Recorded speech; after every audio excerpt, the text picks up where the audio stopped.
Бу. Первые 3 секунды видео для привлечения внимания аудитории. Мыша, обед надо отработать. Дальше мы вам покажем красивое. А некрасивое и царапающееся больше не покажем. Да? В общем, смотрите, там интересно. Под эту умиротворяющую музычку расскажу вам про болото. Если в лесу обычно много всего, и от этого получается уютно, то болото – это обычно пространство такое открытое и на вид почти пустое. При этом почти всегда тихое и такое то ли инопланетное, то ли потустороннее. Пару лет назад мы были на Валдае. Я очень хотела посмотреть, почему Валдай на карте такой зелененький, зеленее прилегающих территорий. И поскольку дело было весной, я впервые увидела там цветущий багульник. И узнала, что багульник – это вообще-то рододендрон, а я очень люблю рододендроны. Кроме багульника нам встретились пушица, спаржевые такие на вид стебли хвоща, цветущая клюква, вот вы видели когда-нибудь, как цветет клюква, и много чего еще. А на других болотах, и уже попозже, в другой сезон, мы увидели и полюбили еще и морошку.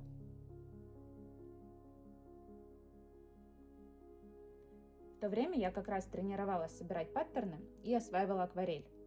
С акварелью у меня не очень получается, она такая очень свободолюбивая красочка.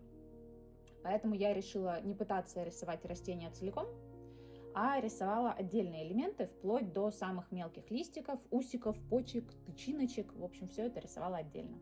Потом отсканировала, зачистила все эти малюсенькие кусочки от фонов, украсила множеством крапушек, фактурностей. Крапушки – это вообще мое любимое. Это такое медитативное занятие. Можно целыми днями сидеть и слушать аудиокнигу и рисовать на листиках крапушки. Собрала потом растения по частям и собрала целый паттерн.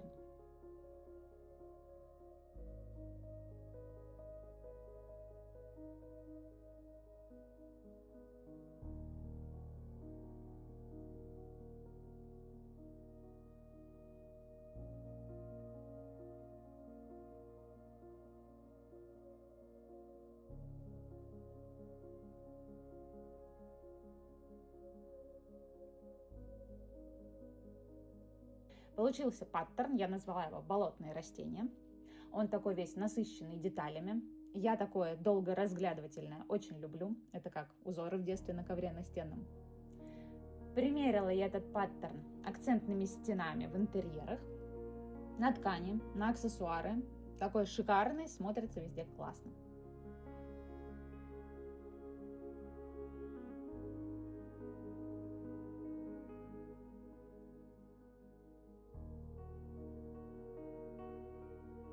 В качестве возможного компаньона для ткани, например, я собрала еще в отдельный паттерн фоновые листики. Они и сами по себе неплохо смотрятся.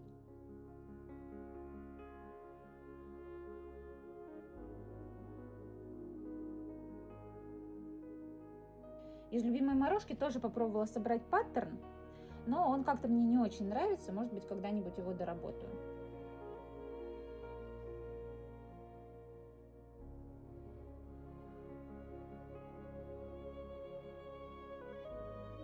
А с багульником я что только не делала. Взяла, например, цветочки. Они по одному, если их взять, посмотреть на них, похожи на таких малюсеньких балеринок. И вот я заполнила этими малюсенькими балеринками целое полотно, прикинула на разные фоны, на белый, на бирюзовый, на коричневый.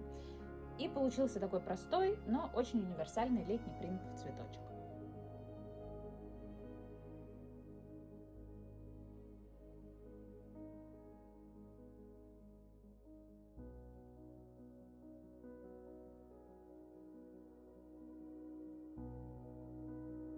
Потом мне привиделись калейдоскопичные круги, очень захотелось попробовать. Я сложила их из багульниковых семенных коробочек. Этот узор мне напоминает павлопосадские платки какие-нибудь. Для каких-нибудь квадратных и круглых предметов, мне кажется, классно подходит. Там зонты, скатерти, на тарелках здорово смотрится. Очень мне нравится.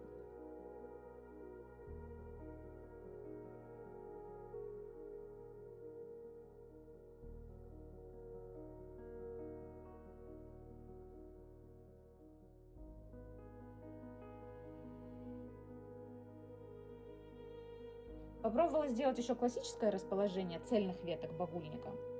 Что-то похожее было в детстве на обоях, но тоже не совсем мне зашло, может быть, потом еще как-то доработаю.